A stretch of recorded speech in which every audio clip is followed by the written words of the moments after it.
Hi guys, today we're going to be looking at Bidmas. So what Bidmas is, when do we use Bidmas, what is the point of Bidmas, and then moving on to some more practical examples of when this may come up in real life or as part of your assessment. So, lesson objectives for today. So we're going to be using Bidmas to complete calculations, working with and without a calculator, and working out formulas that have letters or symbols within them. Okay, all will come up as part of your assessment. Okay, Bidmas, massively important. It's basically the fundamentals of any sum, any equation that you will get. It's always important to understand how to work with and without a calculator. Obviously, we're going to have a non-calculator paper and a calculator paper. Most of us these days rely too heavily on a calculator, and we forgot the basics of how to do simple calculations without one.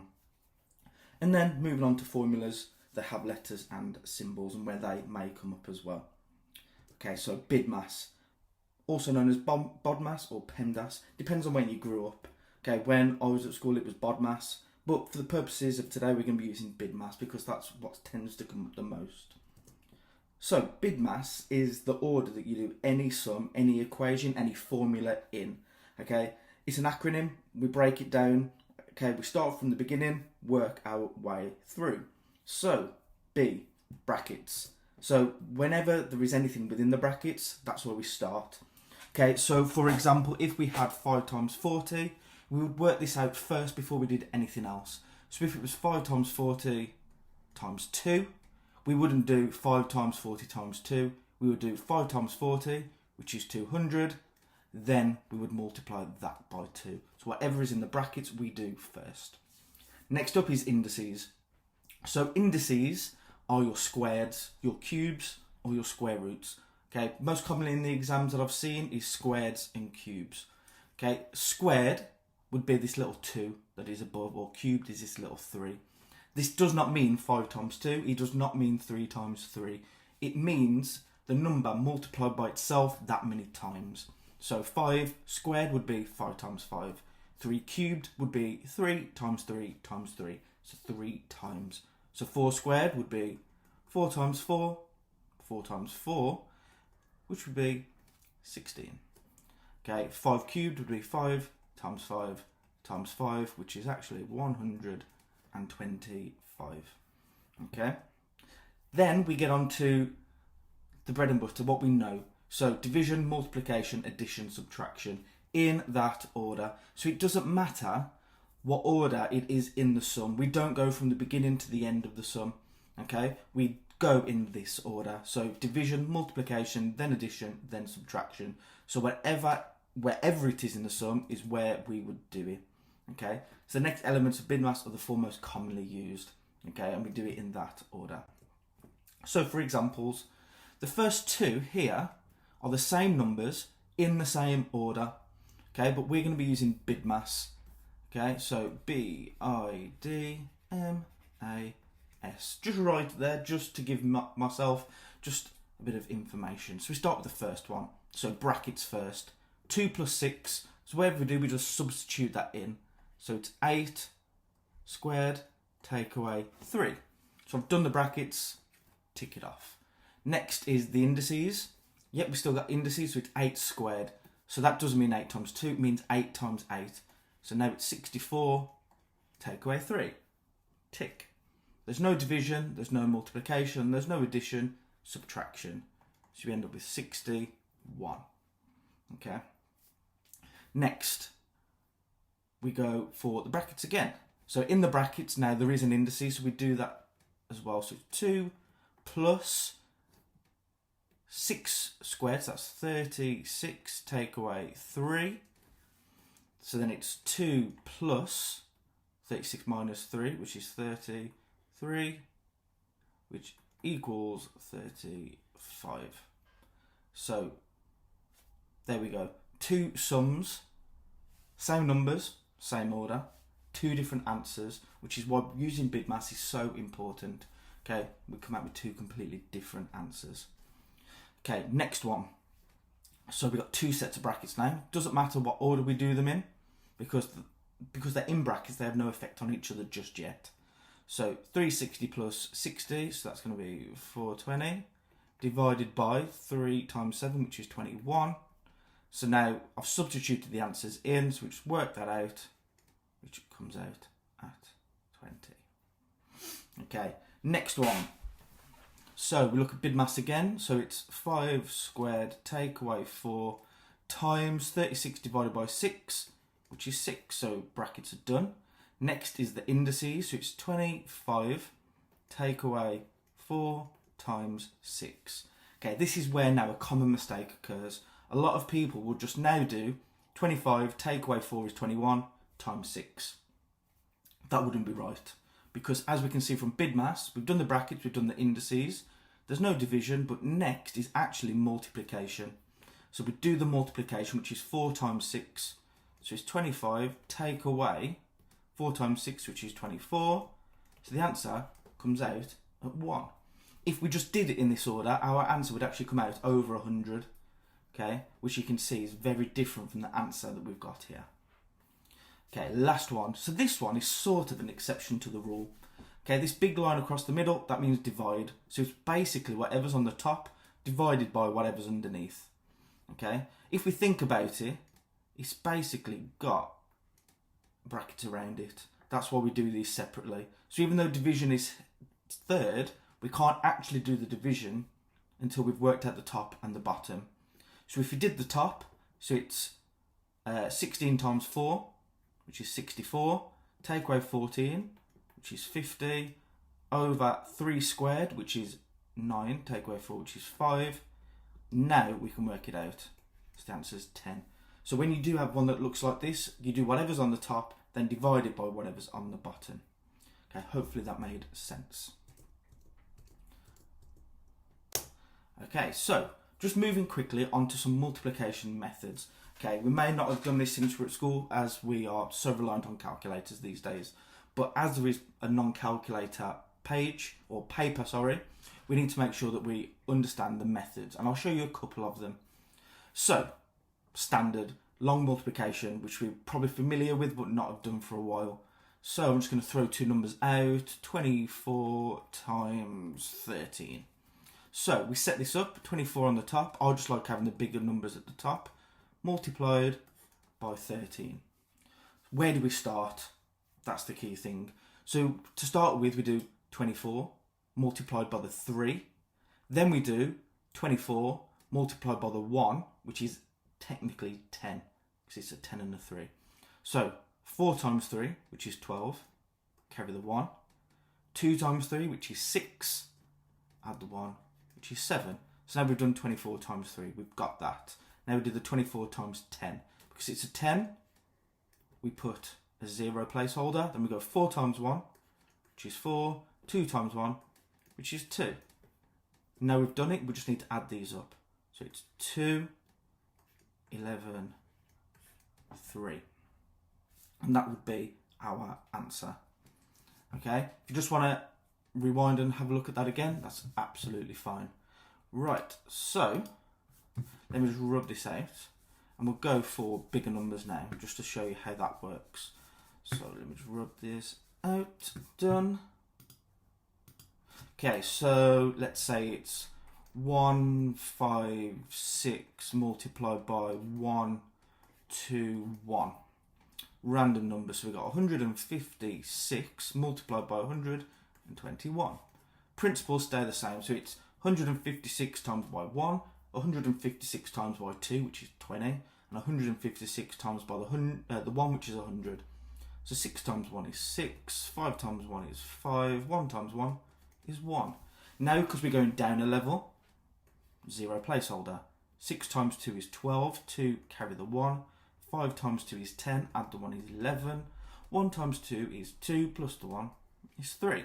Now we need to go down again, because now we're on the 100, and this time it's 2 placeholders. So every time you go down, it's another 1. If this was thousands, you go down again and do 3 zeros. So 6, 1 is 6, 5, 1, add these up, which is 6, 7, 8, 8, 1. And that is long multiplication in a nutshell. Okay, hopefully that made sense. But there are other methods to do. So This method's called the lattice method. Okay, I only found this out a few years ago, but it blew my mind. It actually makes complete sense. Okay, 4 times 5. Okay, so we set it up like this. The hardest part is drawing this grid with the diagonal lines. So it's 4 times 5, which is 20. So that's 2 10s, 0 units. 4 6s is 24. 3 5s is 15. 3 6s, 18. So it's tens and units throughout.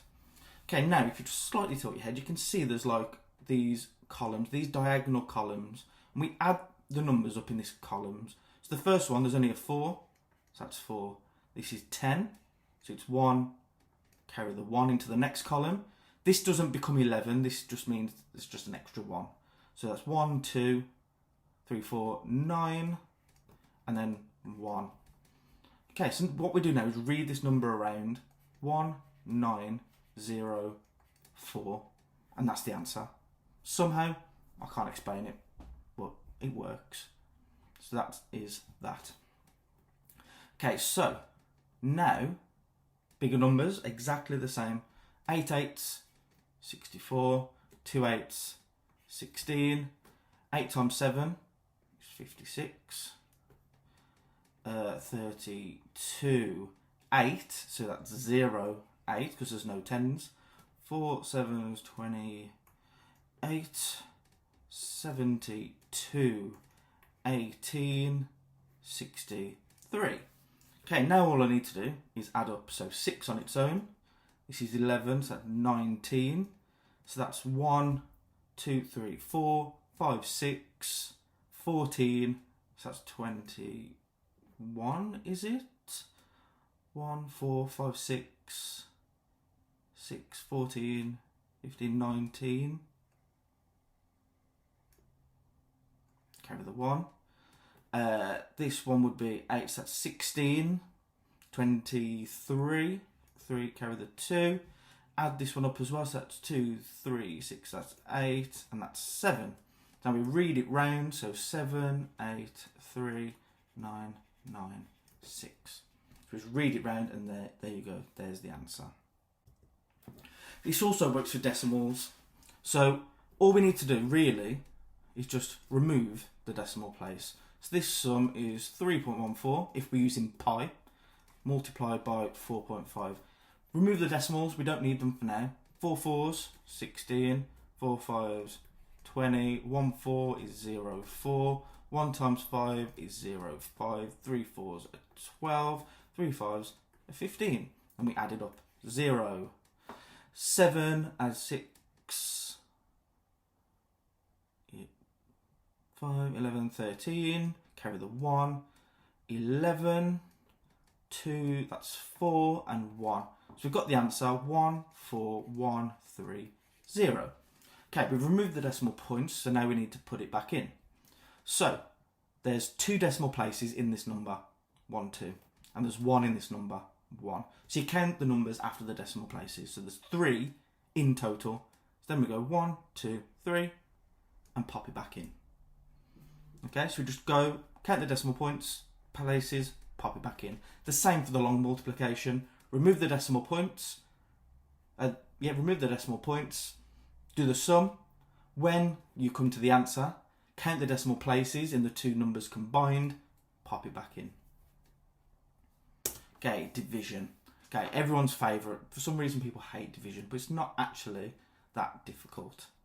So, 8's into 9, so 1 goes into there and there's 1 left over. So how many 8's fit into 9? 1. And then there's 1 left over to make it up to 9. So then we put that 1 there and that becomes 16. 8 into 16 is 2. 8 into 8 is 1. Okay, nice and straightforward. Obviously they're not going to be that nice. 15's into 3, a little bit more tricky now. So 15's into 3, none. 15 doesn't fit into 3. Remainder 3 because we haven't used this yet. 15's into 39 is 2 because of 30. Remainder 9. 15's into 90 is 6.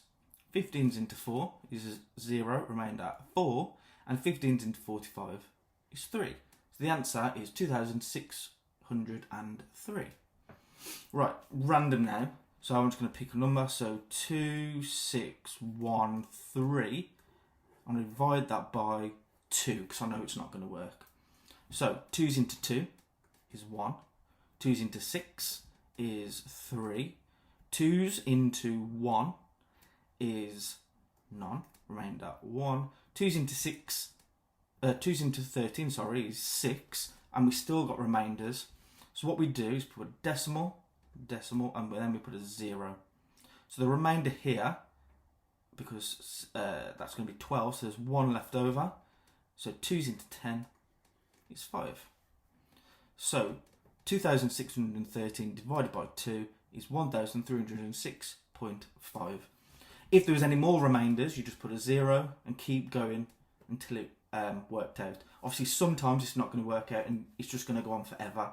In terms of your exam, I would say just to limit yourself to 2 decimal points. If it is going further than 2 decimal places, just stop and round.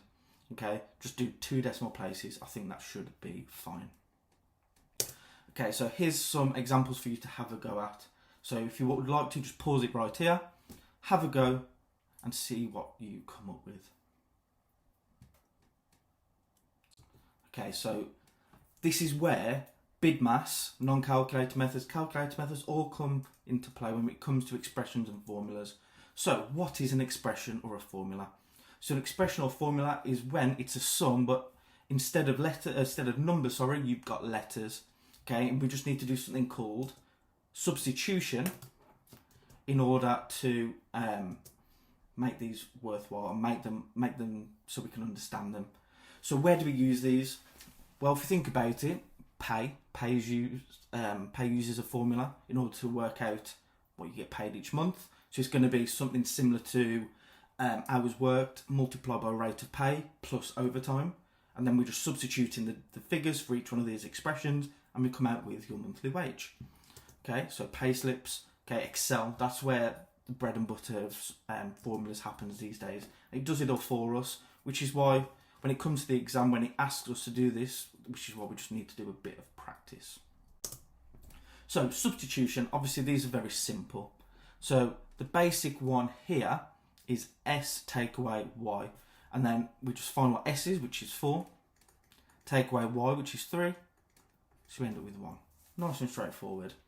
What we need to remember, what people have tend to forgot, is when letters are pushed together, it means multiply. So BA means B times A. 3N would mean 3 times N. And that also goes for brackets. So if it's 3, 2 times 6, it would be 3 multiplied by whatever the answer is inside the brackets. So in this instance, B, so it's 22 times 3, which would be 66. Okay, and the last one, remembering our Bidmas, so brackets first, so BY, so B times Y, which is 20, plus 5 squared, so 5 times 5 is 25, so I've just substituted it in and come out with 45. Okay.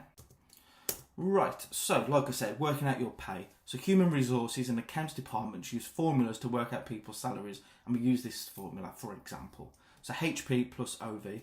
In the exam, they will give you a key, which basically shows you what each of these mean. And then obviously within the question, there will be information that you need to extract in order to work this out. So HP, so H is hours worked, so 32. So 32 multiplied by 6.88. Okay, so we've got that down. Then it's plus O, which is overtime pay, which is £7.50, multiplied by V, which is hours worked, which is 5. So brackets first, so it's 750 times 5, so that is £37.50, and then we do 32 times £6.88, which gives us £220.16p, and then we add those together to get £257.66. So we're just extracting the information, popping it into the formula, and doing it that way. Okay. Right, oh, gone too far. So we will just carry on with this one. So temperature can be measured in degrees Celsius or degrees Fahrenheit. Okay, the formula is F equals 9/5C plus 32. This can be used to swap between the two. C represents Celsius and F represents Fahrenheit. If the temperature is 15 degrees Celsius, what is the temperature in Fahrenheit? So Fahrenheit equals 9/5 multiplied by C, which is 15, plus 32. So if I write our Bidmas up here, so brackets we haven't got, indices we haven't got, division we do. So 9 divided by 5 is 1.8. So it's 1.8 times 15 plus 32. So 1.8 times 15 is 27 plus 32, which is going to give us 59 degrees Fahrenheit. So I'm just going through it step by step, one bit at a time, not trying to do it all in one go. Okay, just showing my working out, because again, in the exam you will be given marks for your working out, even if you didn't get the answer. Okay, last one. So global phone, mobile phone contracts are worked out using the formula below. So cost equals M for 5N plus 1,000. So Rosie buys a 12-month contract with 500 texts per month. She also buys a new phone. In total, the contract and the phone comes to £780. What is the price of the new phone? So cost equals M, which is number of months, which is 12, multiplied by 5 times N, number of text messages, which is 500, plus 1,000. So if we went through this, so C equals 5 times 500, which is 2,500, so 12, 2,500 plus 1,000. Again, still in the brackets because I haven't finished them. C equals 12 multiplied by 3,500. So 12 times 3,500 is 42,000, which seems a lot. But if we look at the question, cost equals price in pence. So this is actually in pence. 100 pence in a pound, 1, 2. So that's going to be £420. So that's the cost of the contract. But the question is asking, what is the price of the phone? In total, it's 780. So 780, take away 420. So 780, take away 420 equals £360 for the new phone. Bargain. Okay, hopefully that made sense. Just a few examples there. Okay, there are loads of questions in SharePoint. If you want to go over to SharePoint, have a go at some of those questions as well. Have a go back, have a go at the question before I gave you the answers. Have a go at all the different ones. The more practice, the better. Okay, so hopefully you found this session useful. So just have a think, what did you find useful today? What have you learnt in today's session? What is the most useful thing that you can take away? Again, what are your next steps? Okay guys, thank you for listening and I'll see you soon. Thank you.